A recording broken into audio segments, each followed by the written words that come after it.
Coming up on this week's show, play Commodore 64 games on your Nintendo Switch. An amazing new version of Mortal Kombat comes to the Mega Drive. And how to surf the web like it's 1995 on your retro machine with Action Retro.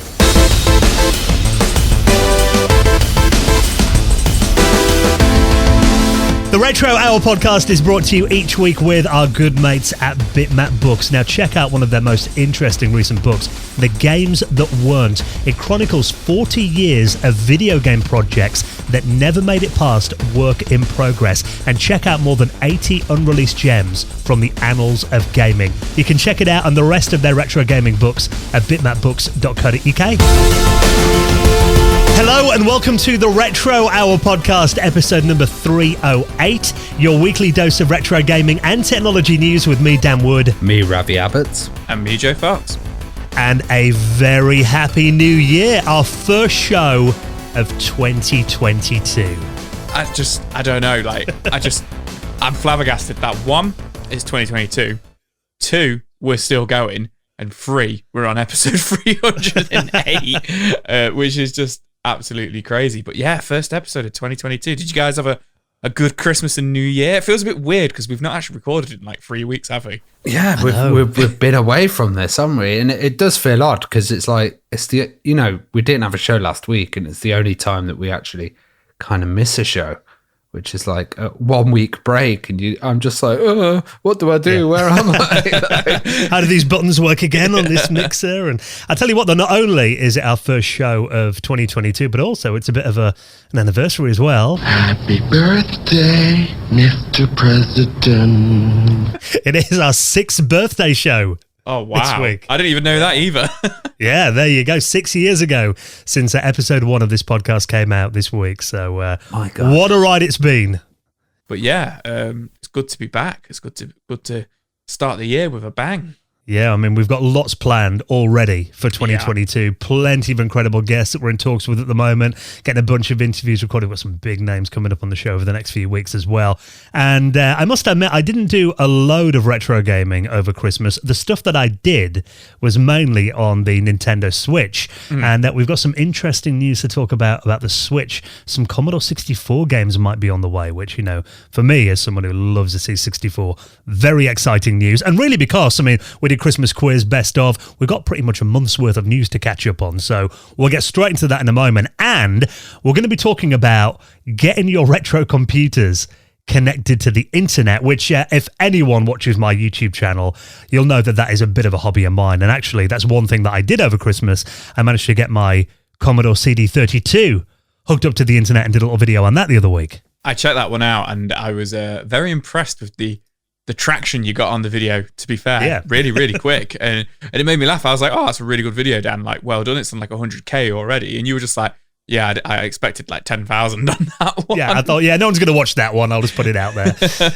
But it turns out, it is a really popular hobby. And there are reasons why you might want to do it. And also, there are some services that have been set up to make connecting your retro systems to the modern internet a lot easier. And actually, our guest this week is right in the center of all that, isn't he, Ravi? Yeah, and we absolutely love this stuff. I saw T-Fax before, which was one where you can get an updated version of teletext and get the latest news on that. But this is Action Retro, and he's got an awesome YouTube channel as well. He looks at a lot of Mac stuff, and especially that kind of G5 period, and tries to ramp them up and do all kinds of mad stuff on there. But he also created an absolutely amazing service. I was running around the Retro Museum getting as many machines as I could to use this.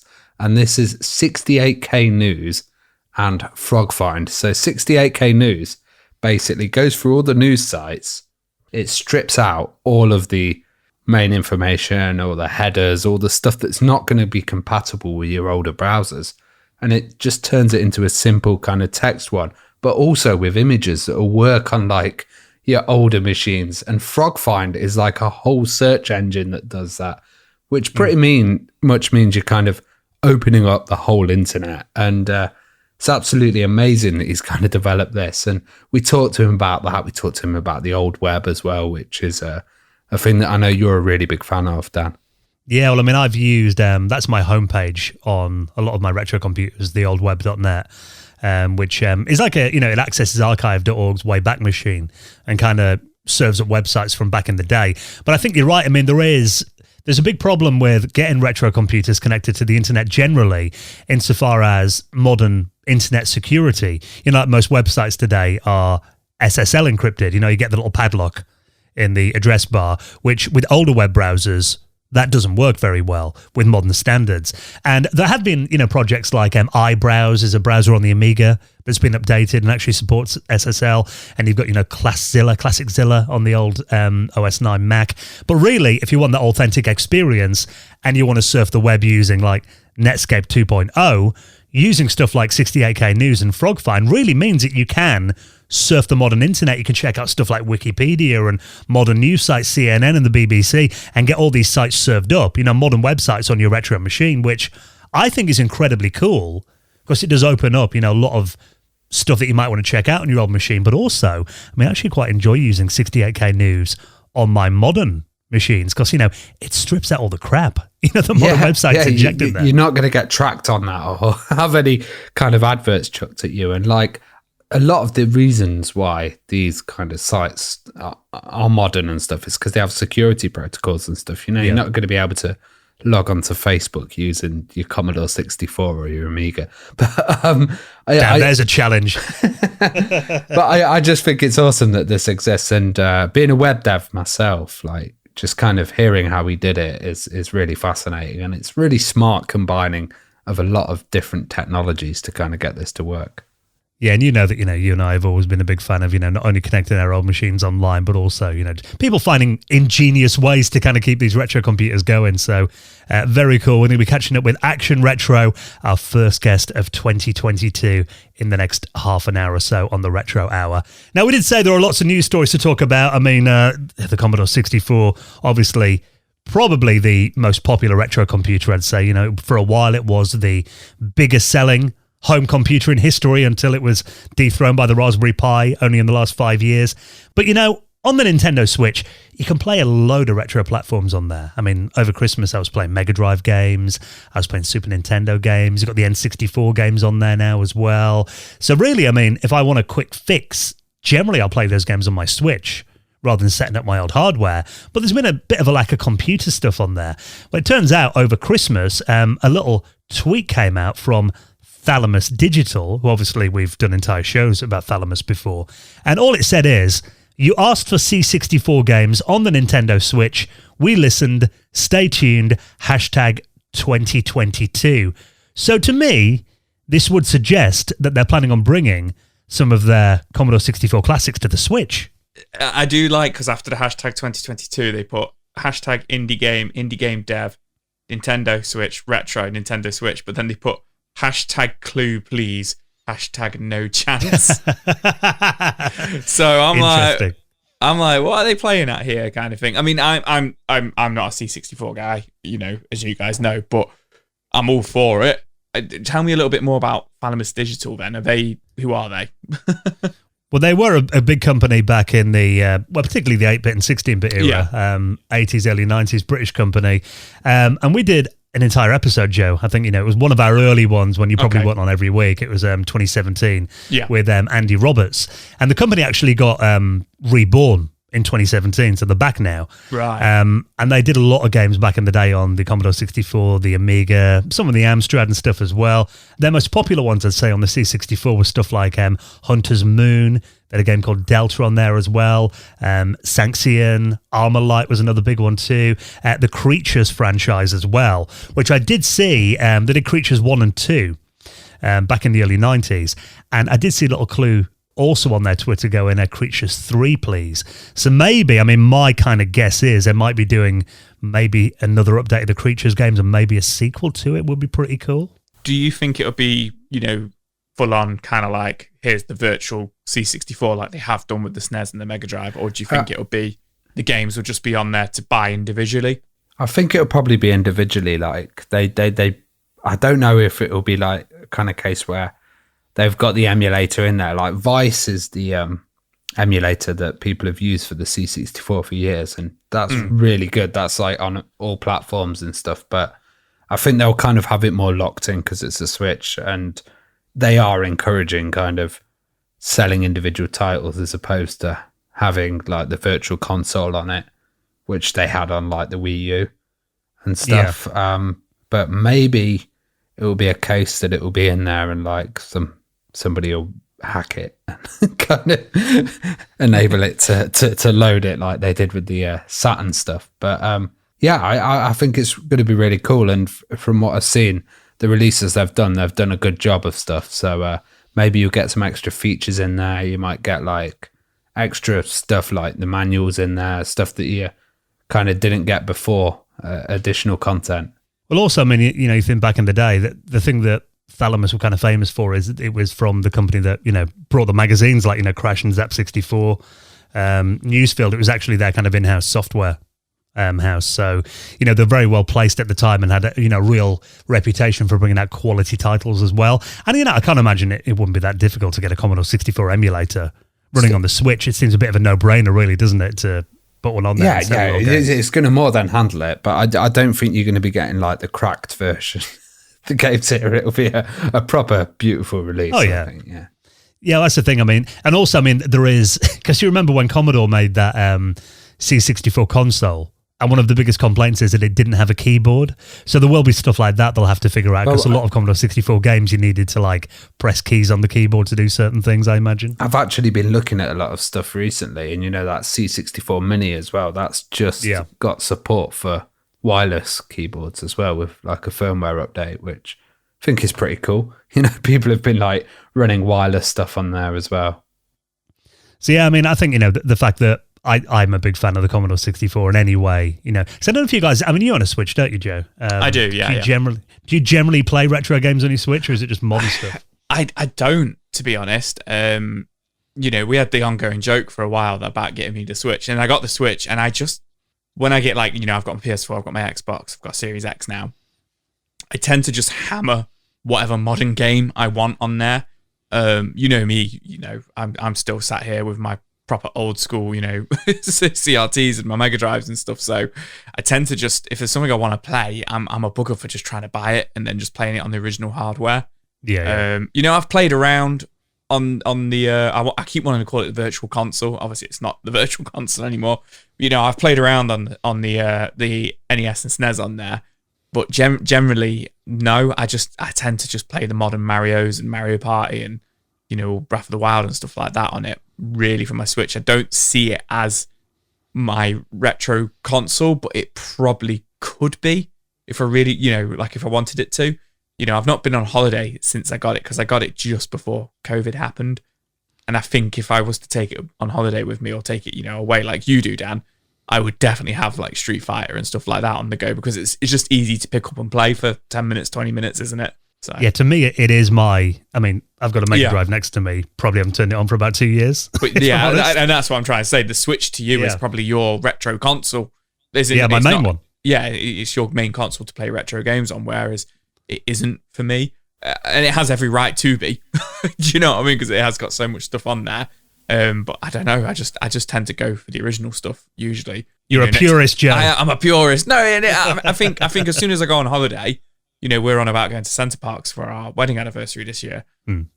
I'll bring it along and I'll be hammering, Kirby on it and, Streets of Rage and stuff like that, no doubt. So that's the good thing about it, the portability. But like for me, I'd stick with the Wii U, because that for me with the virtual console is like the ultimate retro games machine, and that's literally all I use it for. Like I play Breath of the Wild occasionally, but mainly just loading tons of retro games on there, and that is also my kind of main retro games unit. Because you've hacked it to within an inch of its life, haven't you? So yeah, I mean, I think the Switch is just a fantastic platform for retro stuff. So I think the more the merrier. Will be cool to see Commodore 64 games on there as well. So we'll keep an eye on that story. Now, speaking of the Mega Drive, this might be something that gets me to bust out my Mega Drive again, get it turned on, and get my EverDrive up to date, because it turns out that there is a new hack of Mortal Kombat that's actually even better than the original version, which, from memory, I do remember the Mega Drive version of Mortal Kombat being pretty decent back in the day. But now they've essentially put the arcade version of Mortal Kombat back onto the original Mega Drive. Yeah, so this comes from a hacker called Master Lin Kuei, which I do like. Nice little nod to Mortal Kombat there. Yep. He's been working on it for a while, so I didn't realise that there's already been a version of this out, but this is like his updated version of it. And I've been seeing videos of this everywhere. And even Dan, you were like, you got to check this out, Joe. Like, go check this out. At a glance, I mean, I'm not looking at them side by side, but at a glance, it just looks like the arcade version of Mortal Kombat on the Mega Drive, which is absolutely amazing. There's a full list of the things that he has done, but one of the main things is a lot of the sprites have been touched up and like Goro has been redrawn, so he looks more like, because I always thought in the console ports he looked quite dark, like the shading and the shadowing on him and stuff like that, whereas he looks more arcade perfect in this one. But they haven't just kind of like made it the port of the arcade. They've actually added other things like Ermac's actually in it as well, isn't he? Yeah. And so is Noob Saibot. So the way that it works is when you get an arcade board that's created, you have dip switches on it, and the dip switches, they're basically a physical switch that you select an option on it, and that would give you different stuff, different fighters, different difficulties, different challengers, BIOSes and stuff like that. Well, he's actually integrated that into the menu. So on this edition, you can go through and you can change all the dip switches, and you can customize it to like the ultimate arcade version that you really want, which I think is really cool. And it's just taking that kind of like all the options that the arcade owner would have. You've now got them at home on your Mega Drive, which is just really smart. Yeah, and I think, to make it more like the arcade as well, which is one thing I always noticed when playing the home ports is, stuff like the background animations on the levels. I was literally about to say one of the things they've done is restored the background animations. Yeah. So you got the monks in the background of Courtyard and the Palace Gates Flame and, stuff like that. And also the sound effects as well, which were always really cut down on the home ports, is actually added back in more than 80 sound samples from the arcade into this too. So, really, that was one thing I always noticed. The home versions just didn't have anywhere near the amount of samples. And does this require any extra kick or anything, or does it actually just run on the OG Mega Drive? From the looks of it, it says here, via real hardware using an EverDrive. Yeah, so I was going to say, I haven't downloaded it yet. It looks like to me, from what I'm reading, that it's just a case of you just download it. And I love that he's just put it on the YouTube description. Like, here it is, guys, on Google Drive. Like, no fear, which I love, because sometimes, when you want to get these things, you've got to really search for them. But I think you just put it on an EverDrive. Wow. And then, boom, there you go. You've got the arcade version. Maybe they didn't do it to this level because of the price of carts and stuff, and like having all those options in there. And like, the EverDrive's probably bigger and able to act as a bigger cart. That is a good point. I'm actually trying to give this a download now just to see how big the file is. So, and again, it looks pretty small, actually. It is, let's click on Get Info here on my Mac. It's 4 megabytes. That's a 4 megabyte image. Wow. Yeah, so I think that the bigger thing was, back in the day when they were developing these games for the home consoles, they were on a very tight time schedule, weren't they? They generally only had maybe 6 months to make the home ports, so they couldn't put as much love and effort in as obviously this version's had. I mean, he's been making it for a couple of years by the sounds of it, and obviously had all the arcade assets. We've interviewed a lot of people before who are like, I don't know if it was the case with Mortal Kombat, but some home developers just got an arcade machine, they had to copy it, they didn't get any of the assets or anything, you know what I mean? So I love one of the messages he's put in there. He's put winners don't sell free ROM hacks. I was literally about to say that as well. You keep doing that to me, but I just saw that as well. But this looks brilliant. I really want to. I say I give it a download, but I ain't got an EverDrive. There's me being a purist again. We'll have to come and play it at yours, Dan. Well, that is an excuse for me to get my Mega Drive turned on again after a couple of years, because it is literally set up next to me again now. It's been in the cupboard for a while, but it's there. The EverDrive is glaring at me now going, give it a download. So I'll be doing it after the show.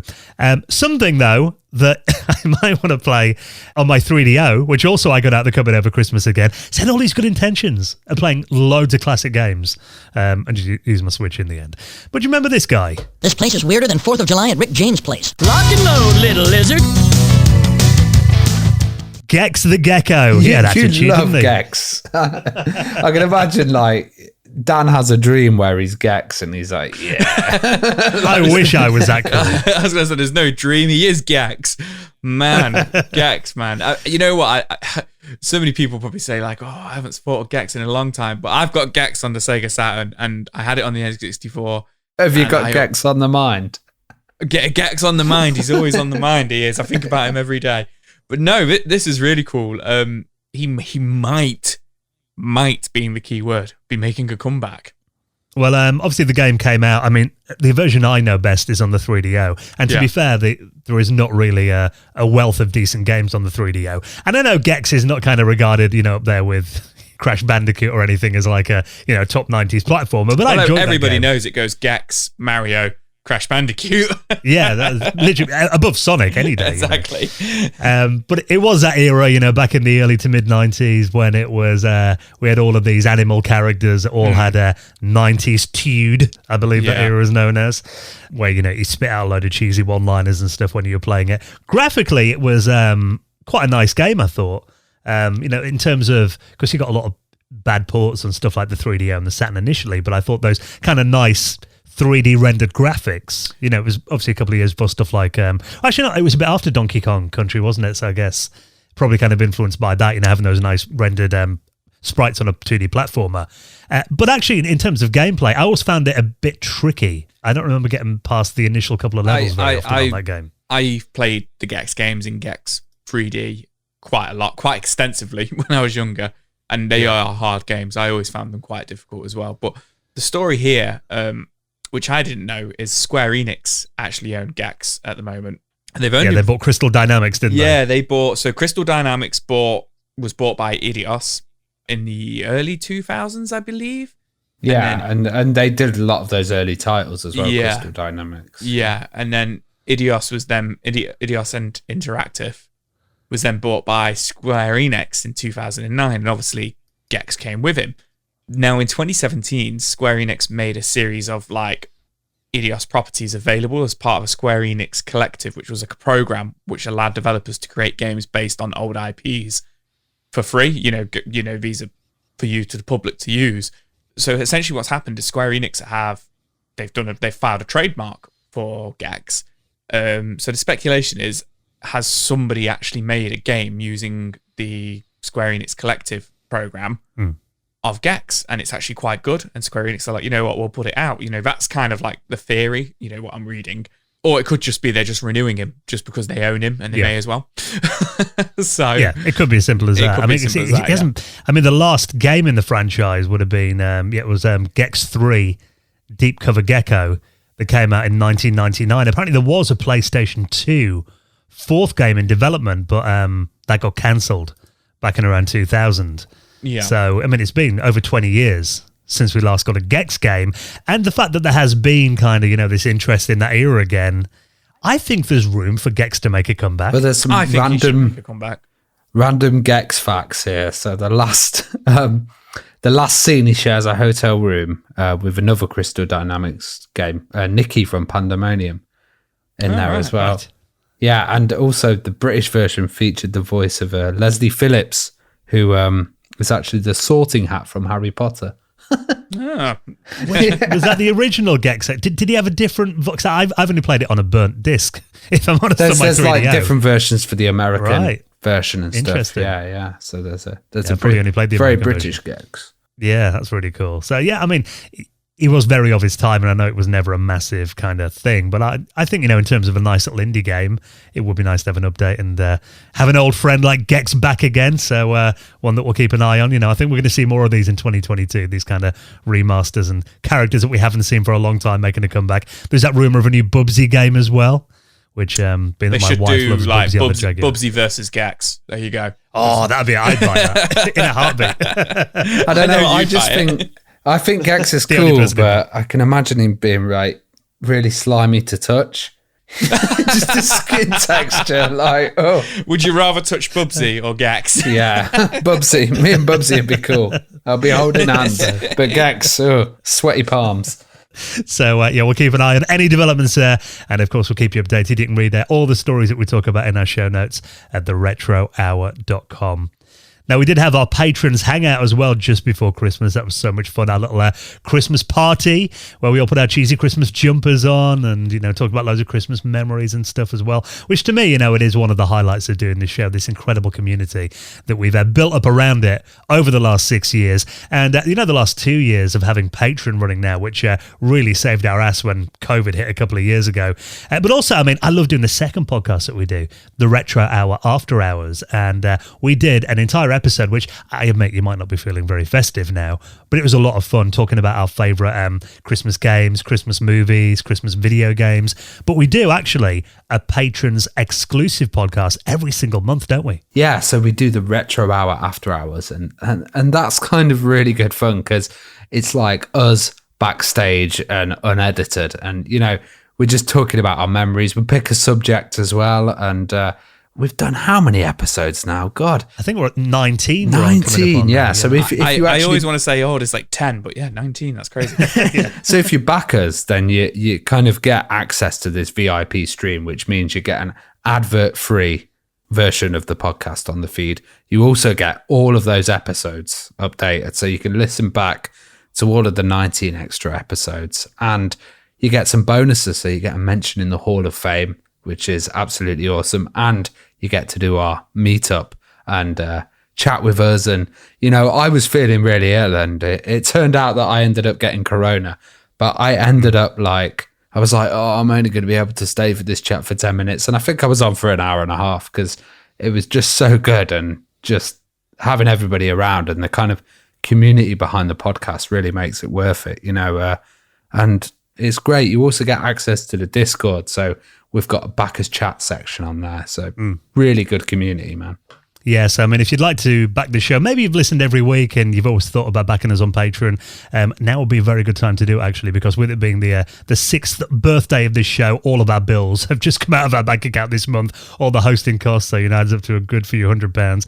So it will be very much appreciated, and of course get access to all that extra bonus stuff. Join our hangout that's coming up in a couple of weeks' time as well, and all you need to do is head to our website at theretrohour.com, and of course we'll give you a mention in the most prestigious high score table in the world of retro gaming, the Retro Hour Hall of Fame. And a big thank you to the 4 new patrons that we've had throughout December, and that is Richard Lacey, Zabi Alastrui, Shiny Wolf, and Matt B, who all backed us on Patreon over the last month. We hugely appreciate your support, and if you'd like to join them, you'll find all the details at theretrohour.com, and it will be massively appreciated. Right, some more news stories to get through. So much that we need to cover from over the last month. This was a really interesting article on IGN about, we've talked before about PDA add-ons that were intended for the Game Boy. It turns out there is another one as well. This one is called the Page Boy, and it looks way beyond the Work Boy that we talked about last year. Yeah, this is absolutely insane, and I think the idea behind this is fabulous. I'm so annoyed that they didn't go ahead with it.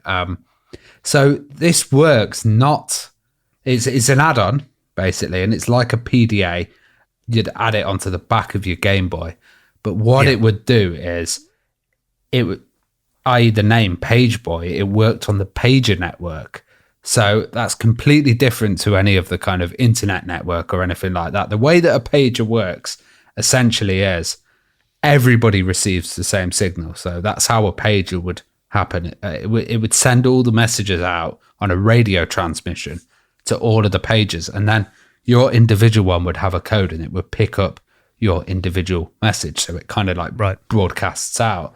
So what this would essentially be would be a Game Boy add-on that you stuck on the back of your Game Boy. It would then have a radio receiver on it, and Nintendo would be sending out from an antenna this kind of information. And they said that they wanted to do functions like Game Boy Live TV. So it would be a broadcast from Nintendo, but it wouldn't be anything like video or anything, but it would be like text information on exclusive up and coming products, but in real time. So, kind of like a WAP kind of thing you got on mobiles. Yeah, like a WAP thing, but you're kind of receiving it. Also, like people are comparing it to the Wii Weather channel as well. And I think this technology is really amazing, actually, because having a device that could work as kind of a pager and receive information in that way, it's like, really reminds me of when radio stations used to broadcast out software and like, you know, the audio tones, and people would record a kind of game and then like put it on the C64 in Soviet places and stuff like that. I think it's really smart. Like there's some screenshots of it and stuff, and you know, someone's got a picture of their mum, and it's saying on like, you know, your dinner's ready in 10 minutes, and that would be like a message that they would send. But you could also receive emails and stuff. And I think the way that it could work, you know, it could be really efficient if you had it on the pager network, because back then that was already existing. There was all of these antennas. There was already, you'd just be another service on the network. And they also said that it could communicate to the other devices. So maybe you could send from your page boy a document, and then that could get sent remotely to the Nintendo printer, if that had a page boy on it. You know, to buy one for all your devices. Yeah, so you could have your whole kind of network all set up, and you could like wireless, well, kind of through the radio. Yeah, wireless, I guess. You'd be able to send stuff. We go to Ravi's next time. We're like, "Oh, Ravi, have you got an Alexa?" No, I've got my page boy set up. I want to set my own pager network up. See who joins these days. No. Well, funnily enough, I mean, there is a presentation here on this article on IGN. It looks like it was designed to be connected to the Game Boy Color, because all of these are kind of color screenshots.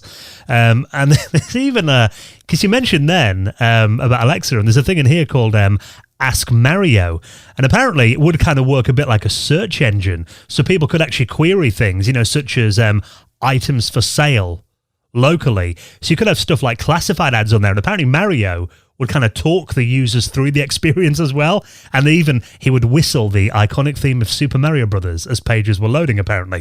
So it would be a bit like a late 90s version of Facebook Marketplace. And I bet it would cost you like 30p or a pound a query. Yeah. It's interesting, because I mean, you know, we talked about the Workboy before, which was that 1992 device. It was meant to be like a personal digital assistant that had stuff like a calendar and a notepad, a bit like, you know, would turn your Game Boy into an Apple Newton, that obviously never made it to market. So it's interesting that this is that kind of experience of turning the Game Boy into more than a gaming system, but that was in planned again later on. I mean, they're even saying here that there could have been a phone system in there that would let you send emails from it as well. Yeah, this could have made millions. Imagine if you had everybody connected who was into football, and they all had just a Game Boy connected with that, and they went to a match, and then you got the scores off the other match, and it was like sent straight away. They even said you could have a vibrating function on it. So, you know, your Game Boy would vibrate Selling in your pocket. Yeah. Oh, Everton have scored or whatever. Like, you know. Dan, I think your phone's ringing now. It's my Game Boy Color. It is. I mean, look at it this time. I mean, work started on it in 1997, and it was only like killed off in 2002. So 5 years they were working on this project. So they put a lot of work into it by the sounds of it. But again, I mean, it kind of begs a question of, you know, the fact that none of these ever came out, and stuff like the Apple Newton was obviously a sales disaster. Do you think people would have actually wanted to turn their Game Boys into kind of mini computers back then? 'Cause I mean, really, you're talking primitive kind of smartphone functionality, really, aren't you, I suppose? I think they had a whole market of PDAs and people buying stuff, like you said, like the Newton that didn't work. So I think people would have bought it. But if they'd broadcast stuff that people wanted, like the weather report isn't really exciting, is it? Like, you know, if I think football scores, like teletext on the move, you know, something like that. Yeah, you remember back in the day, I mean, you know, I remember having an internet-connected Nokia phone, you know, 3330, I think it was, in like 2001, 2002. But for most people, I mean, I don't think the average person probably had email and internet on their phone until smartphones came along in the late 2000s, really. So this was a decade ahead of the curve, really. I mean, yeah, and that would have cost you per minute or whatever with this. Yeah. If they just fired something out, you'd just receive it. And so you'd probably get paid for the sending rather than the receiving. So it could just be like a dumb thing that just received whatever Nintendo wanted to send out. I'm just imagining there all of these, it's whether there be any kind of security features on it. All these kids at school are using it in the playground, and then the parents get the bill at the end of the month. Yeah, or like Cheats Hotline. That would be fantastic for cheats, wouldn't it? Yeah, £1 a message. You're playing a game, you send it, and then Nintendo send back the cheat codes. Oh man. Yeah, what could it be? I mean, if someone is going to make a modern day kind of version of that now, that is something I would buy for my Game Boy. We need to do like the Retro Hour pager network and have pages for all our listeners, and then when the new episode drops, they all vibrate. It beeps.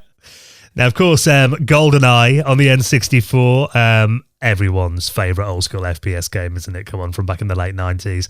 I know in particular, Joe, whenever we're around your house, you always bust out your N64. There's always a few drunken games of GoldenEye 007 happens at your house. But the thing that everyone's been crying out for decades now is, come on, where is a version of this legendary FPS on our modern consoles? And it looks like it could finally happen. Maybe is the key word here again, just like with Gex. That is this episode all over, isn't it? Come on. There's all the rumours all the time. So this isn't the version that we covered last summer, which was meant to be like the Xbox Live version, which was in development in the late 2000s. This is allegedly an actual re-release of the N64 GoldenEye 007 for Xbox One. So apparently the achievement list has been leaked on trueachievements.com with the 1,000-point gamer score. Because straight away, me and Dan were talking about earlier on, and I said, it'll just be the achievements from the one that was meant to be the arcade version, the Xbox arcade version. But apparently this has been listed for Xbox One. So once again, it's getting that rumor mill going. Is it coming? Is it coming? And, I think it will do really well, especially for the likes of us and, people are a little bit older and they don't want to download it and show it their kids and just be like, this is GoldenEye, But there's a full achievement list on there, which was only put up recently. So and this game like the back of your hand as well. I mean, it does all kind of match up to what happens in the game. It does match up. And it's like complete facility, complete dam. It's got all the levels on there. What are in the game and everything. So it does all match up, and it does look relatively legit. So we'll see. The rumor is that it's going to be a straight to Xbox Game Pass release, which I'm fine with. Just port the game, just chuck it on there. They did it with Doom 64. When the second new Doom came out, they ported Doom 64 to like the Switch, PS4, and Xbox, and on Xbox it went straight to Game Pass. And I think, sorry, it's so hard to kind of port though. Like the thing with Rare is that they did so many tricks on that game. Like when people create N64 emulators, GoldenEye running at full speed and in without any errors and stuff is really tough to kind of create. And I think that's been a lot of the problem for the time. Like Doom, that's going to be a simple port, but GoldenEye is just it's really tough.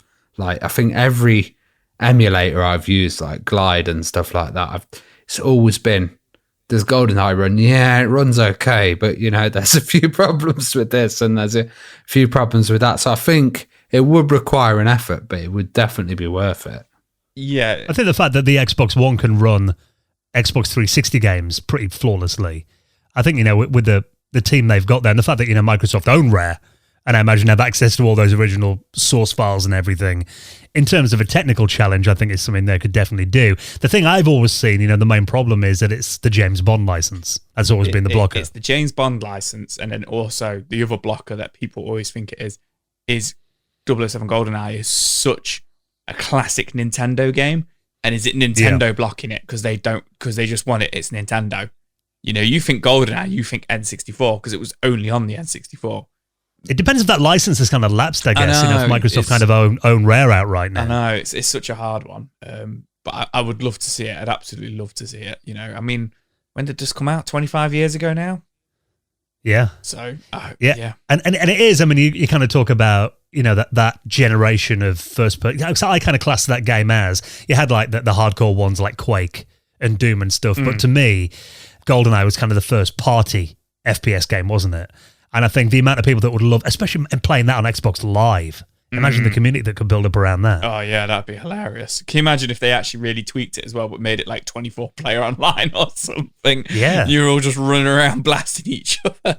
So to me, that kind of feels like, a license to print money. Well, what they need Isn't to it? do The is they amount of need sales to they make a custom FPGA that's in a golden gun form, and you plug the golden gun in, and then you can all play GoldenEye, and it's like a mini console on its own. But yeah, I mean, it seems like a no-brainer if they can get over that licensing. And I mean, come on, what else is happening with the GoldenEye license these days? Surely, again, for the movie studio, that's like a dead franchise. If they're going to throw a bit of money at it again to renew the license, it seems a bit of a no-brainer to me. So hopefully that will be, and hopefully they'll do a better job of it than the Grand Theft Auto trilogy reboot, which was probably the biggest letdown of last year. But I'm confident that Rare will do it properly. Now, before we get into our chat with Action Retro, this is an interesting article that you found, Ravi, on boingboing.net, remembering the early days of a chat room called The Palace. Now, I must admit, I didn't use The Palace back in the day. Were you a user of this back then? I wasn't a user of The Palace, but I was a user of similar weird chat systems. But also I was a user of IRC, which is Internet Relay Chat. And like seeing footage of this really kind of took me back. Like a lot of the stuff, now you've got a lot of culture of people always on their phone, always on kind of talking and stuff. Like us geeks, we were constantly on chat, and it was like a lot of the stuff that's been developed nowadays. So, like meme culture, and you have all the kind of short abbreviations for words like, AFK for a start, away from keyboard, GG, good game, all of that kind of stuff. That was like elite speak. So that came from like the BBSs, and then it went on to IRC and stuff. And we used to do all of that. I used to remember people used to just know when you were online, and it was like a lot of kids kind of think that whole culture's really new, but that whole internet chatting kind of culture has been there for many years. And I do remember when it kind of went from IRC clients and moved onto the web, you had all these kind of crazy additional features. And in like this Palace, they've got avatars and like sound effects that each of the people could have. And I do remember certain chat rooms where they tried to get this like interactivity in there. What are your guys' kind of early chat memories? Well, I used to use something called WBS, I think it was called, the Web Broadcasting Network of Service or something. I remember that had like a load of chat rooms in there, including local chat rooms that you could go on. But generally, as soon as you go on, if you had a name that wasn't like blatantly male, you would just get, it'd be a barrage of private messages. ASL, yeah. And he'd be like, oh, male 17 UK disconnected, every time. But this thing here, the Palace, though, I mean, this looks really cutting edge because this was from 1994, made by Time Warner as well, which explains kind of the graphics of it as well. But like you said, stuff like avatars on there, it looks a bit like Second Life almost, a decade before that, people having avatars to represent themselves and cartoon characters and animation and that kind of thing. And it's kind of got that like GeoCities crazy look, like, because all the avatars are like, there's no consistency with it, like the whole early internet and the old internet. But yeah, it's kind of mad that Time Warner did it as well. Yeah, Joe, I don't know if you were much of a chatter back in the day, were you? I wasn't. I wanted to be, and I remember my mum set me up on an AOL chat room once, and I must have been 9 years old, and it's just funny how you mentioned there straight away about like how all the guys would just home in on anybody with like a female name, and even like 8 years old, my only memory of it was somebody who was called Basketball Babe, and I remember messaging him going like, I like basketball, like what's your name, kind of thing, like literally not understanding like anything, just trying to talk to people in it, to a point which I guess is quite sweet but also embarrassing, that I couldn't type fast enough to like be in the chat room. So my mum came and sat next to me and would type what I wanted to say to people. Oh god, I think they were kind of nice for a bit, and then like you'd have regular characters in, and then everybody kind of knew what people were like especially on IRC, we'd be sitting there on the certain channels and someone new would come and you were like, is this person going to last? Are we going to work them out? And later on, like when Yahoo chat came in and stuff, and you had microphones on that, that's when it got properly crazy, and like people were. So you remember talking on that? I just remember people playing Britney Spears songs and the Backstreet Boys and that on Yahoo chat. That's all I ever remember seeing, and then people screaming over, "Turn it off!" That's all I remember. Yeah. Well, the thing is, you'd have these people, and it'd be winding up. It was the kind of starting of trolling and stuff, and you'd have these people. And they'd start off really quiet, and then they'd get really angry, and everyone would start laughing on the chat room. And it's like, yeah, I guess it's the start of that kind of toxic culture, that kind of stuff. But I must say they were a lot more fun, chat rooms. Like, we're so used to now messenger groups or stuff like that, and it's just the kind of normal day-to-day. Like, we actually use it to chat. Back then it was like to show off or to, like, you know, meet girls or whatever. Yeah, Discord seems very tame in comparison to Yahoo Chat, I must admit. So, nice little memory there if you want to check out that really revolutionary service, which I hadn't heard of, the Palace. A nice little video actually behind the scenes of it on this article on Boing Boing Net that I'll link up along with everything else in our show notes at theretrohour.com. Now, if you're listening on a podcast client, maybe Google Podcasts or Spotify or Apple Podcasts, look, reminder, because we've not had many reviews recently, if the platform that you listen on allows you to leave a little review, that is a big way that you can help out the show and really help push us forward a bit more in 2022. We'd really appreciate your help. Just a couple of lines, you know, little nice 5-star reviews, always appreciated. If you can find time to do that, that will be hugely, hugely beneficial to us. So we really appreciate anyone that leaves us a nice little review. And now let's talk about getting your retro computer online and lots more old school memories with our special guest, Action Retro, next on the Retro Hour podcast.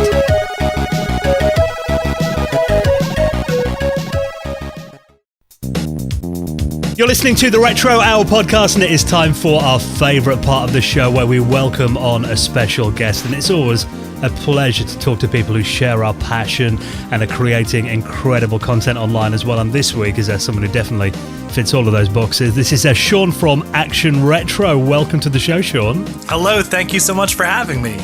It's our pleasure. Thank you so much for taking the time. I mean, we're going to talk about your incredible YouTube channel. I mean, you've done some amazing work in a relatively short time. I mean, your channel's just exploded over the last year. Oh, thanks. So we'll get more into that soon. I mean, but it's always interesting to kind of find out kind of where our guest's journey began. I mean, what was it that originally got you into computers back in the day then? Do you remember where it all started? Oh, yeah. So when I was a kid, my parents were a little bit afraid of computers, and this is the late 90s. So my first actual computer was a 286 laptop that I bought at a flea market at my middle school and learned QBasic on. And back then I would spend my lunch at middle school in the library typing out QBasic programs, and then I'd write them down on paper and take them to class and try to edit them on paper in class and go back to the library later. So I think I've always been into retro computers just kind of by the fact that my first computer, technically at that time, was retro. It must have been quite heavy as well, being a 286 laptop. Yeah, it had a handle built in. It was extremely heavy. Well, your channel is we'll say your specialist subject is Mac. Yeah. What's your kind of history behind Mac? And did you have access when you were younger to any Macs? Yeah, so going back to that, when I had the 286 laptop, a lot of my friends had Macs, and I was insanely jealous of all those cool computers. And, some friends had the all-in-one compact Macs with the bright, sharp black and white displays. And then I had friends with the Performas and stuff, playing Lemmings on cool color displays, and was always very jealous of them. My first actual Mac that I owned, again, bought it at a thrift shop, was a blue and white G3, probably about the year 2000. And that was my daily driver, actually, for a long time. Well, I mean, over here in the UK, I mean, really Apple didn't start to, I'd say, properly take off into the mainstream until around then. I remember using like a classic Mac when I was about 7 years old at my auntie's print shop. But I know in America it was a bit different. Over here we had stuff like, Commodore and Sinclair and Amstrad that were kind of the dominant home computer platforms. But I know a lot of developers over there started on the Apple II, for example. That had a very big history, didn't it? I mean, have you kind of realized how influential the Apple II was on your studies? Oh, yeah. So when I was a very little kid, elementary school, I think my very first computing experience was on an Apple II. They had a lab set up. Actually, I remember specifically our middle school was right across the field from our high school. So our computer teacher had an Apple II, and he had us all gather around and said, wait, watch this. I'm going to send an email to the high school. So he typed an email on the Apple II, sent it, and it took maybe 10 minutes to transmit to the high school. And I remember thinking at the time I could have walked there faster than this email transferred. But I did think it was amazing that you could do such a thing. And then probably I went back to playing Carmen Sandiego. Well, like Apple IIs were really expandable as well, weren't they? Like out of the Apple range, they were the one that you could probably add more mad stuff to. Yeah. Looking back at it now, it's kind of amazing how expandable they were with the slots and, people even building their own cards for them. And that kind of plays well for them even today with people building so many aftermarket parts like CF card hard drives and RAM expansions and Ethernet cards, which I have in my Apple II, which is pretty amazing. So yeah, definitely an expandable machine. Well, I mean, when you started getting into Macs, I mean, obviously you mentioned the G3. That was, right in the middle of the PowerPC era. Were you much of a Mac gamer back then? And like, what kind of games and genres did you find were quite at home on the Mac? Yeah, so I've always been a very mediocre gamer. So I played a lot of games and I was never very good at any of them. Actually, after I got the G3 at that same thrift shop, I found an LC575, which is an all-in-one compact Mac, but it has a big, like 12-inch color Trinitron in it, which is a beautiful display. And that was my first experience playing Warcraft. So that kind of got me into liking old school games like that. Probably some of my favorites. I mean, playing Rogue on the original compact Macs in black and white. I mean, that's a very addictive game, and I can play that for hours still. And then I also like a lot of, what they call MUDs, which are multi-user dimension, online multiplayer, text-based games. And you can play those on a potato if you wanted to. But I used to spend a lot of time playing those games on kind of old computers that I could get connected up to the internet, find an Ethernet card for, and play MUDs.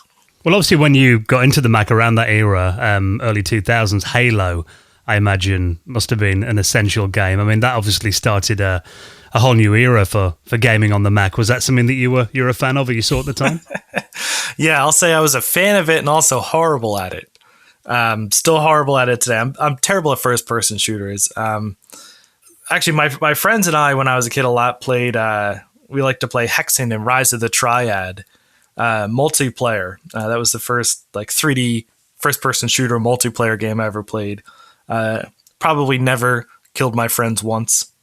Very, very bad at these games, but definitely a bit of nostalgia for it. And I do have Halo installed on a bunch of my old Macs even today, and still terrible at it.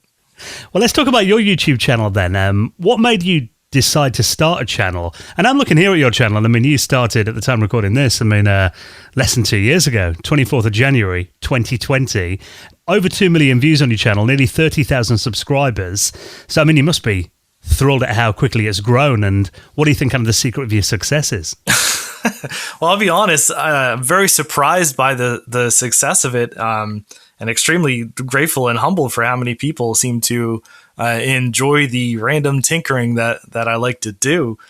I've been watching retro YouTubers for a long time. And like I was saying at the beginning of the show, I've been a fan of you, Dan, for a very long time.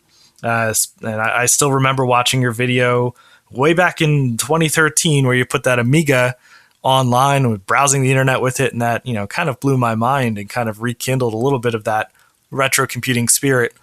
I got a couple vintage Macs over the years, and I had some that had been sitting in my mother's basement at her house for a decade or so. Went and got those, and kind of, I guess it was right before everything kind of locked down. I thought, I've been tinkering with these computers. It might be fun to show them off a little bit.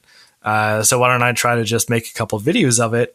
And then I thought maybe, I could challenge myself over lockdown to see if I could make one video per week and release it. So I've kind of just been trying to do that. And I wound up having a ton of fun in the process. I wound up meeting a lot of new people. Made some actually really good friends. Steve, Mac84, Mike from Mike's Mac Shack. We just went to VCF East and had a display with some of our modified and prototype machines and stuff. So yeah, it's been a pretty interesting ride. Obviously, the pandemic, been a disaster for much of the world and economy and everything. But I think a lot of people have found the time to kind of rediscover passions and devote a bit more time to it. So definitely some positive stuff's come out of it. Yeah. That's exactly it. Extra time on my hands and kind of rekindled the passion for really tinkering with these machines and modifying them. Which is what I did when I was back in high school. I remember trying to build a Mystic upgrade, but I couldn't find a Color Classic, but I had the LC575 motherboard ready to go. And now I finally have the parts to probably do that. Are there any other kind of Mac channels out there as well? I know there's a Macintosh Librarian, a big shout to Kate, and there's a few others. Any ones that you watch? Yeah, so Macintosh Librarian is a great one. I think she's doing stuff that no one else is doing, in covering some of that software side and the early learning side. That's a fantastic one to check out. Steve, Mac84, that's a fantastic channel. He does a lot of live streaming of repairs on Macs and recapping them. And if you want to learn a lot about how a Mac works, that's a good channel to check out. Another one in that vein is Brankus Creations. A lovely man from Australia who does similar stuff, recapping machines and talking about the tech behind them. And Mike's Mac Shack is another good one that I definitely recommend. I love Crazy Ken's videos as well. Computer Clan, he did some great Mac stuff. Oh yeah, he has some wonderful machines. Yeah. And Next stuff too. Love his stuff on the Next Cube. Well, we'll definitely talk more about Next in a moment because, I know you've done videos on that and I find it really interesting as well. Oh, yeah. But one thing that you've covered too, those Apple clones. Now, people that are not like real big followers of Apple might not realize that actually for a few years in the 90s before Steve Jobs came back to the company, Apple actually did officially license other companies to make clones that could run Mac OS.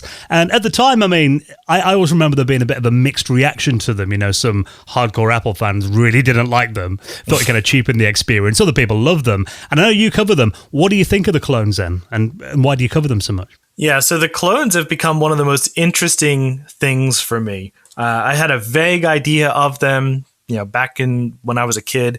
But now to really, have some and really understand the whole story behind it, Apple's kind of desperate grab for market share at their lowest point, and then it backfired so spectacularly in that the clone started competing just for Mac's own high-end market share, and then Steve Jobs coming back and kind of, shrewdly taking the clone program away by finding a loophole in their contract about operating system versions. It's very, very interesting. And then the other interesting part is that a lot of people, they see a Macintosh clone and they don't know that it's necessarily a special machine because they all just look like, random beige boxes from the 90s. You'd never expect it actually runs Mac OS. So like the UMac Super Mac is in the exact same case as a Dell Inspiron, I think, from the time period. So you look at it and you think, oh, that's just a Windows 2000 Dell and it's boring. But no, actually it's a very special Mac, and inside of the door there's the Great Wave is embossed in there with all the developers, and it's a very unique special machine. So I've gotten much more interested in the clone side of things over time. Do you think they made the right choice killing off the clones then, or would you like to see it continue? Well, from a business perspective, I'm sure it was the right choice because they implemented it so poorly. But I've heard stories that Steve Jobs wasn't totally averse to the idea of clones, even approaching Sony at one point for one of their VAIOs to say, hey, we have an Intel build of Mac OS X, and we think it would run nicely on your VAIO. It's a very nice machine. And nothing ever came of that, but I think it wasn't completely off the table even after the first clone program was shut down. I remember seeing that music video. I think we're a clone now. If our listeners haven't checked that out, they should. And that was a kind of John Scully period, wasn't it? Yeah. And Michael Spindler and people not remembered very fondly by Mac enthusiasts. Well, I was wondering, that whole period, it was like there was a foundation of a lot of things coming out then, and stuff like emojis and stuff like that. And the Apple Newton was one as well. Would that ever be something that you would like to cover? Yeah, I actually have an Apple Newton, the eMate, which is the laptop style. I find that machine very interesting because it's kind of a foreshadowing of where Apple's design language would go with the translucent plastic and everything. So I find the eMate 300 a very interesting machine for that reason, and also because it's very low powered and it runs on a different architecture, and it has expansion and PC card slots, so you can connect it to the internet. So that's one that I'm probably going to make a video on in the future. But the PDA style Newtons themselves are also very interesting, just because it's such kind of a weird product, and also kind of a precursor to something that would come along much later, the iPhone. When talking to other Apple fans of that era, the 90s, obviously a very troubled time for Apple, with stuff like the Newton that, failed and everything. And then obviously Steve Jobs came back, the savior, saved the day. I mean, in a kind of an alternative timeline, I mean, where do you think Apple would be if Jobs didn't come back then? Oh, that's a very interesting question. Apple was kind of on the fence at that time about who to acquire to save the company, whether it's Steve Jobs and bring in the next technology, or they were looking at B to bring in BOS to be a different version of Mac OS, kind of an alternate version of Mac OS. So I always thought it would be funny to take an old iBook or MacBook and install either BOS or actually the modern version of BOS called Haiku, which is a pretty cool operating system that's kind of the continuation of BOS, to put that on an Intel Mac and make kind of an alternate universe MacBook Pro. Yeah, that was a very interesting time. That would be very cool. I mean, I love BOS anyway, but I think they made the right choice going for Next. Yeah, probably did. I think there was talk of BOS being ported onto the Amiga stuff like later on, where they were trying to look for a future pack. Maybe BOS was kind of getting sold around everywhere. Yeah, I think they had banked on the Apple deal pretty hard. And when that didn't go through, then it was, what do we do now? So I think they looked at lots of platforms and they already killed their own hardware project, the B box, and BOS was already ported to different architectures. So I think they were kind of flailing around a bit looking for a new home for it. You mentioned the B-Box there as well. Don't know about you, but that's definitely one of my kind of dream machines on my hit list. Yeah. I saw one at VCF East. Guy had it, using it as a terminal into some other machines. It was my favorite machine of the night, I think. I've been talking about Next, and obviously you've covered Next Step and its kind of legacy from the current Mac. Tell us a bit about your interest in Next then, and what you've covered. So I'm not a programmer or developer by trade, but I like to dabble in it. So I had written a few iPhone applications ages ago, and I was always curious why a lot of the stuff in writing iOS applications started with NS. So a lot of the internal functions and stuff would be like NS something. So I was like, what's the NS? And so I looked it up, and it turns out it stood for Next Step, because macOS, of course, is based on the technology they bought when they bought Steve Jobs and Next Computers. So that kind of threw me down a rabbit hole of what's the lineage look like. And I've always been interested in that.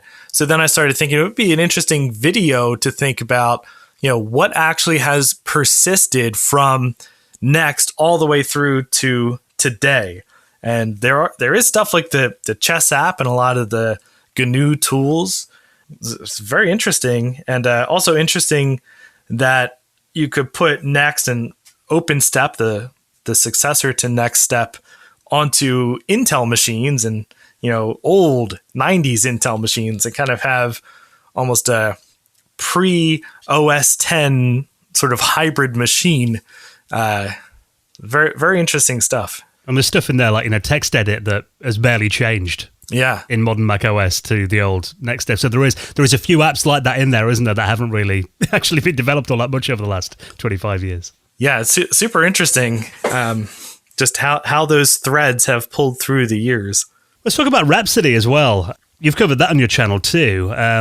Briefly, I mean, have you got any plans to explore that a bit more and kind of explain what Rhapsody is for people that might not be that ingrained in the the classic Mac scene? Sure. So Rhapsody is kind of the intermediary after Apple bought Next and they bought Next Step. They wanted to turn it into a Mac operating system. So the first thing they did was just slap a new coat of paint on it and call it Rhapsody, with some other tweaks and software and stuff. But basically, they made Next Step look like classic Mac OS. And what's really interesting about that is there were builds for Intel. So you could run Rhapsody on, say, a ThinkPad or an old Compaq, which is what I have. And super weird to see, classic Mac OS on an old Compaq Contura. And, there's a lot of the underlying technology that's in Mac OS today and Mac OS 10, all carried through from Rhapsody and then which carried through from Next Step. So a lot of people really loved that operating system back in the day. There's websites online still that proudly say, built by Rhapsody or built with Rhapsody. And they have all sorts of Rhapsody software trying to keep it alive, even though it's quite a long time past. Do you think like the high quality of the Next stuff kind of really passed through? Like even just the design of the case itself, being perfectly square, and the monitors as well, like they were really high quality. Do you think that kind of passed on and really helped Apple? Oh, absolutely. So I think when Steve Jobs was at Apple in the last few years he was at Apple, he got a lot of pushback on his perfectionism on those machines. And, people, pushed past him to put fans in there and expansion that he didn't want. So when he went to Next and started Next, he got to kind of do exactly what he wanted with no one telling him no. So he kind of built his absolute over-engineered dream machines that were exactly what he wanted. So when Apple acquired Next and then brought him back, he kind of had that experience of everything that worked and didn't work from that to really bring the quality up, because Apple's quality when Steve Jobs came back was not really something to write home about, with fragile beige plastics and everything. So Steve Jobs came back and was able to build beautiful quality machines with also with much less compromise than some of the very early Macs. So yeah, I think Next and Next legacy lives on in the quality of Macs today for sure. And do you think the kind of state that Mac was in, it was easier to do that kind of cut with that platform and then move straight onto the next new architecture, which is a really tough thing to do for a computer company, actually. And Apple does it more than anyone, actually. Yeah, I think it was probably Steve Jobs' force of will more than anything else, and Apple's desperation. Probably those two things combined kind of gave him free rein to say, exactly what we want to do. Because he changed the whole company. They were 50 million product lines, and you didn't know which computers did what. What product line was for who. And he came in and said, nope, cut all of that stuff for 4 quadrants. Consumer, pro, mobile, desktop, and changing the architecture to really make it compete with the Intel side. I think Steve Jobs' force of will played a big part in that. And I think that DNA still lives on today with the M1 architecture and all the cool stuff they're doing today. I mean, talking about the the early 2000s Macs, I don't know about you, but I kind of love that, what they call now like the Y2K aesthetic, when you could see like the innards of the machine and you had all those vibrant colors and everything. Were you a fan of that look too? Yeah, I was a huge fan of it. So my first computer was a horrible, horrible looking 286 Toshiba laptop that I loved despite its terrible appearance. And then a little bit later on, my family had a Compaq Presario 200 MMX, which was a nice machine, but hideous. And then when I found the blue and white G3 at a thrift shop, that kind of blew my mind that a computer could look so beautiful. And then sometime after that, I found a G4, same tower design, but instead of blue, it was gray and a very regal looking machine. So all of that design I absolutely love. And then especially stuff like the G4 Cube, where they really went all in on design, even going backwards a little bit with the compromises, but just beautiful machines from that era. Well, you often cover kind of modifying Macs on your channel as well, classic machines. What are some of kind of the maddest, most crazy modifications you've done or seen? Yeah, so again, when I was maybe in high school, there was a site called Apple Fritter, which is still online, but I don't think it's updated anymore. People would post lots of modded Macs and all their paint jobs and hacking CD-ROMs into things that never had a CD-ROM. So I kind of got the itch for that from there, Apple Fritter. So today, that's one of my favorite things to do with the old Macs is to modify them. I try not to modify them visually too much unless it's already been changed or destroyed. So an example of that is what I've called the cursed Mac. So it's a Macintosh SE30 that I found online. Someone locally selling it was already spray painted black, and someone had already tried to remove the spray paint with sandpaper. So there was really no saving the case. So I tried to take it further. So there was a CD-ROM hacked into it. I changed the CD-ROM. I kind of tried to fix it up to the best version of the original modder's vision of that machine. And then now I wound up putting it into a clear case with some LED lights, and I put a slot loading CD-ROM drive in there. So that's probably the maddest one. But still on the inside, it's an SE30 with a 68040 upgrade. I was interested in seeing that power computing machine that you had as well. And, you put the Sonnet card in there as well. It's amazing to see the speed that some of these third-party cards actually achieved. How come they were so fast compared to the actual main releases? Yeah, it's amazing what those third-party companies figured out, too. Like to get, machines that were otherwise not upgradable to be upgraded to G3 and G4 processors using like the cache slot and stuff. Luckily, the power computing was built to be upgraded, so it has just a processor slot, meaning that, pretty much as far as a third party wanted to take it, they could. They just had to build their own board that could talk to that slot. So a 1 gigahertz G4 was the fastest thing that came out for it, but really the sky was the limit. But yeah, it's amazing how much of a transformation you can have, taking it from 180 megahertz to a 1 gigahertz G4 with just a simple swap of one board that was designed to be user replaceable. Kind of not quite what Apple's going for today, I think, but pretty incredible. Yeah, even those Macs at the time, it was dead easy to get inside them. You literally just a latch and you could open them. It was complete contrast to what we get now. Well, let's talk about PowerPC a little bit, because obviously that was kind of Apple's main architecture for about a decade, really, from the mid-90s to the mid-2000s. And I know you cover a lot of PowerPC stuff on your channel. And, I personally, I was a 68K user, then I saw PowerPC come onto the market, really impressed with it, and I thought it was going to kind of be the future. Are you a fan of the PowerPC era, and why do you think it didn't last then and they had to change? Yeah, I'm a big fan of the PowerPC era. I remember for a long time I had a G4 titanium PowerBook as my daily driver, even well into the Intel era. And I remember when they did the switch from PowerPC to Intel, and it almost felt like we were losing something special. Like we had our own architecture. If you believe the marketing, they would always say, it's not a competition of megahertz. A PowerPC chip running at half the speed could outperform the Intel chip. It's not a war about gigahertz. It's about the architecture. So if you really bought into that, and then all of a sudden they go, we'll switch into Intel, then that's kind of disappointing. But did have flaws. PowerPC ran hot and kind of hit a limit of how fast they could push them.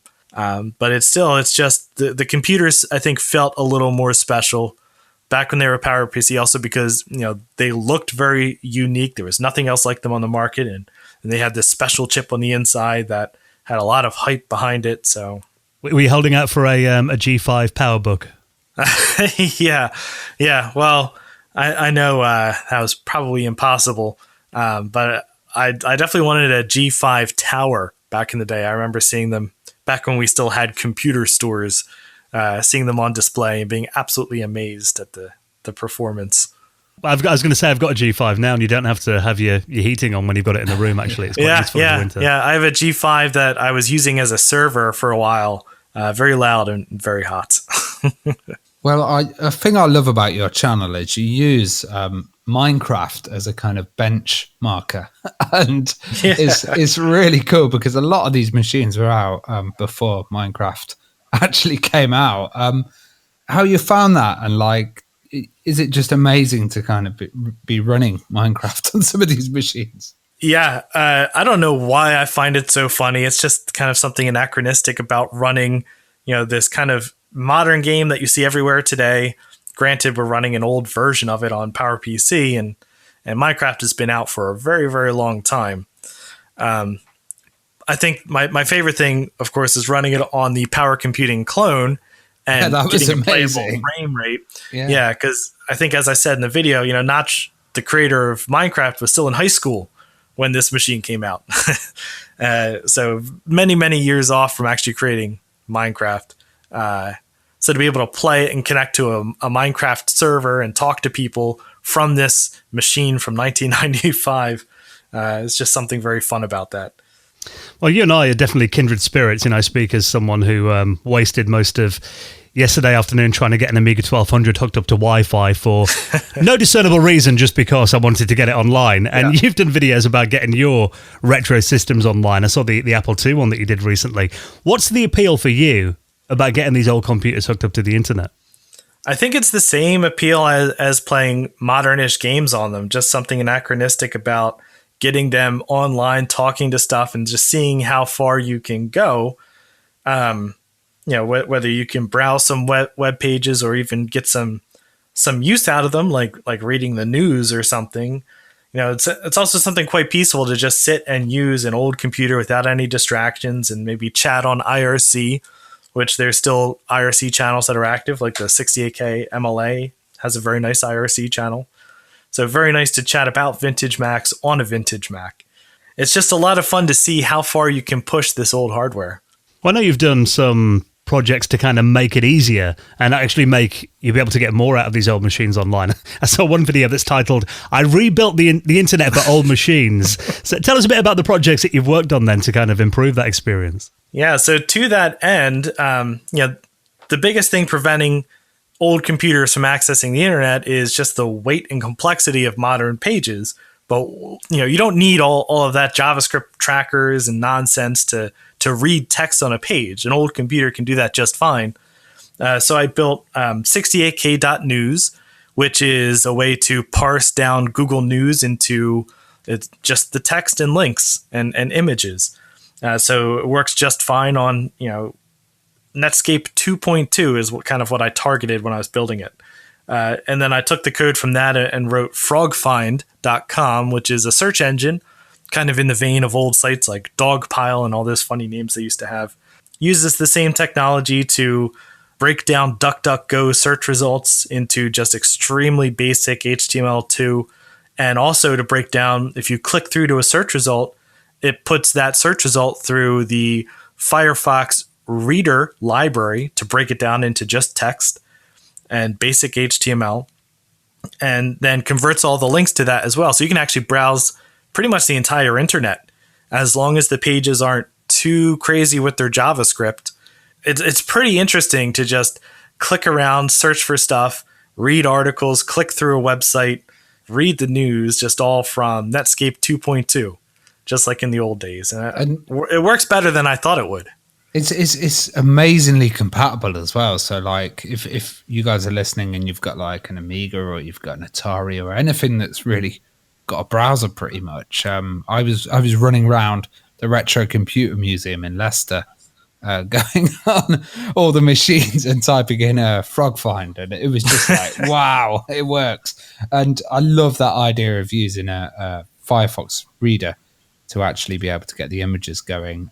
You must have some experience in kind of web coding and stuff like that to be able to do that.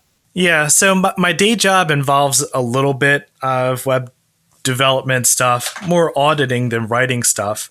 So it was a little bit of an interesting exercise to learn more. I wrote it pretty much in PHP, so it was interesting. I had to learn a little bit to be able to do it. But it was a fun project, and I'm so happy with how it turned out. Do you plan on doing any other kind of things like that? Maybe a Twitter client or a podcast audio streaming or something.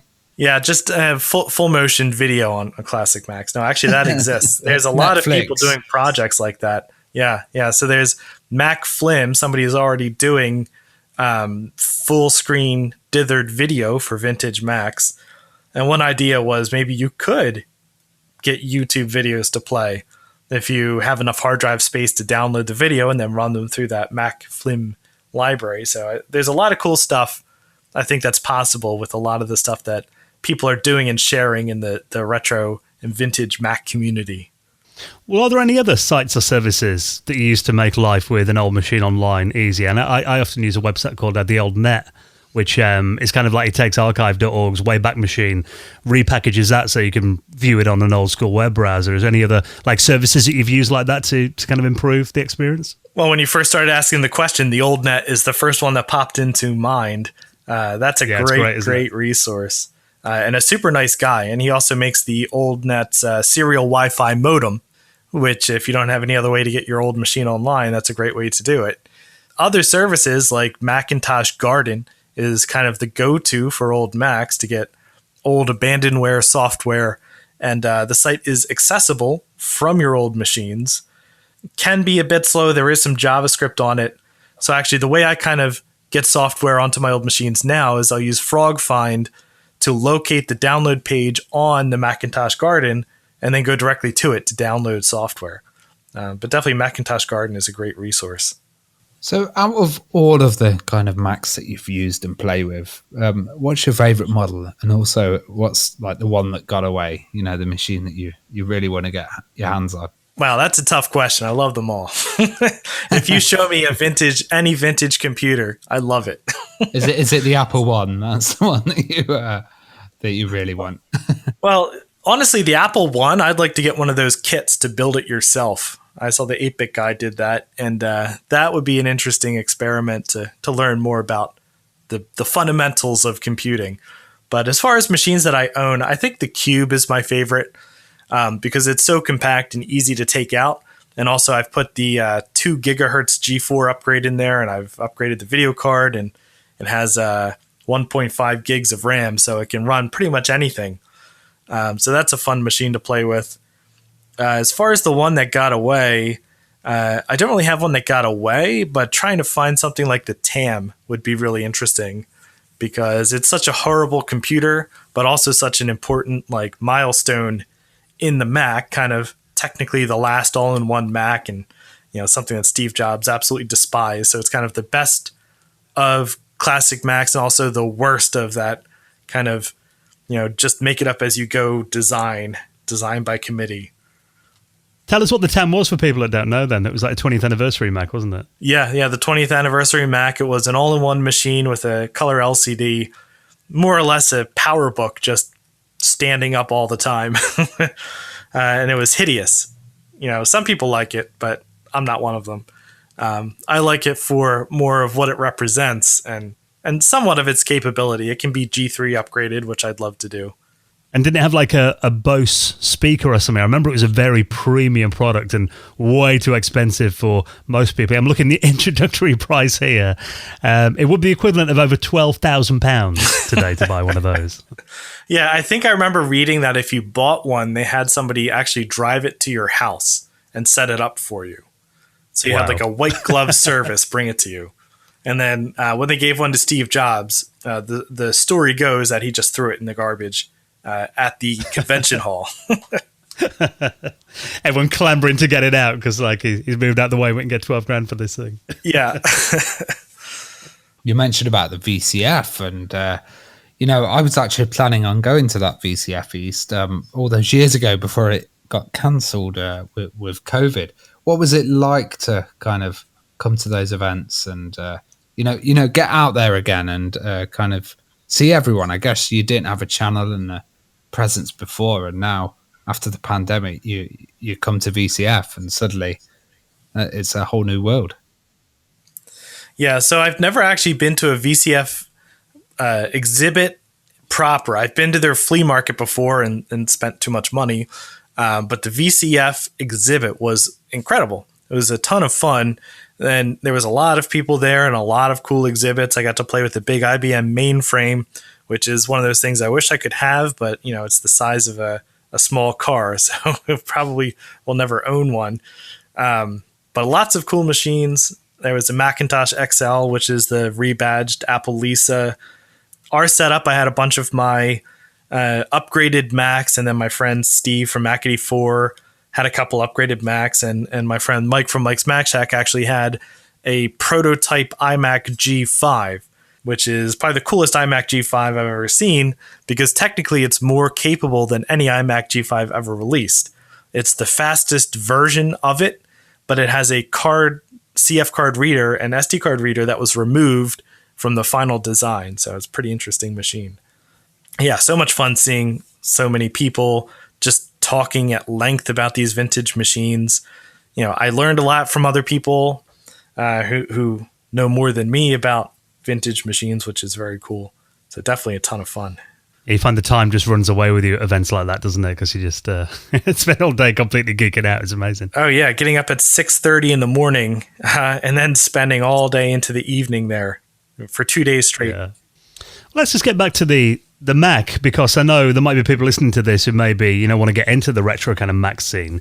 Are there any kind of essential upgrades that you should do when you get a classic Mac to make it more usable today, or any really impressive upgrades that you've seen for these machines? Yeah, so there's a ton of upgrades out there for Macs. It can be kind of confusing because there were so many Macs released. So it can be confusing to figure out which upgrades fit which Macs. I think if someone's just getting into collecting vintage Macs, the most important thing to ask is, what do you plan on doing with them? What are you nostalgic for? Are you going to pick up one of the classic black and white Macs? Or are you going to pick up a later PowerPC color? Maybe you're into the Johnny Ive era and translucent plastic. So really the first thing to do with any of them is to get as much RAM in there as you can find. And then you're going to have a much better time running whatever software you're nostalgic for. And then some external upgrades are often a good idea, like the floppy emu. If you have a classic black and white or old Power Mac, a beige one, because then you can very easily get software onto it, which is often the most difficult thing to do. It's a lot easier to use a floppy emu than to try to get that thing connected to the internet and find the right Ethernet card and everything. But then really the sky's the limit. There's a lot of stuff out there you can shove in these things. And when you do get those machines online, obviously, 68K News and Frogvine, that's going to help you out loads when you get on the internet.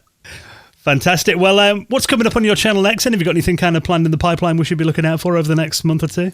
I definitely have some interesting projects that I'm excited for in the pipeline. I have some Apple II stuff that I'm planning on doing.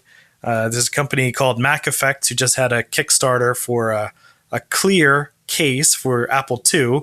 And I got the one that will allow me to build a stealth Apple II GS. So that's a computer I've always kind of coveted, the Apple II GS and the Apple II case.